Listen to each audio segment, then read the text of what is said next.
మా first of all అయితే అందరికి హ్యాపీ ఇంగ్లీష్ న్యూ ఇయర్ మా. నాకు అర్థం కాలేదు సార్. అసలు ఇట్లా ఎందుకన్నా వీడియో లాస్ట్ లో చెప్తా, వీడియో లాస్ట్ వరకు చూడు. మా మొన్న 30 రోజు అయితే మనం ఇంటికి వచ్చిండే, అసలు వ్లాగ్ అప్లోడ్ అయితే చేయలేదు. అందుకే ఇప్పుడు అప్లోడ్ చేస్తున్నా. మన లగేజ్ హాస్టల్లో పెడితే వేసుకపోతారని మామ రూమ్ లో అయితే పెట్టినా. మామ ఆఫీస్ కి వెండు ఫోన్ చేసి అయితే మామ రూమ్ ముందు పెట్టేసి అయితే వచ్చేసిన.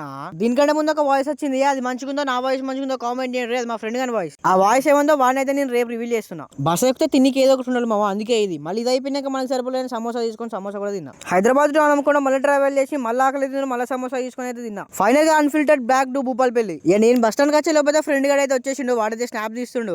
ప్రతి ఒక్క ఫ్రెండ్స్ గ్యాంగ్ లో ఇట్లాంటి మెయింటైన్ చేయాలి. మనం వచ్చేలోపు బస్ స్టాండ్ లో వెయిట్ చేసి చూడు. అది ఫైనల్ గా మనం ఇంటికి వచ్చి మన స్టైల్ లో ఒక మంచి ఆమ్లెట్ ఇది అయితే డే అయితే ఎండ్ చేసేసినాం. ఫైనల్ గా మార్నింగ్ లేచి అయితే చక్రి బ్రో ఫోన్ చేసి అయితే రీల్ ఇస్తున్నా రాబ్రో అన్నాడు. అక్కడికైతే వెళ్ళిపోయినాం. ఈ రీల్ కి కెమెరామెన్ వచ్చేసి మన రమ్యకనే.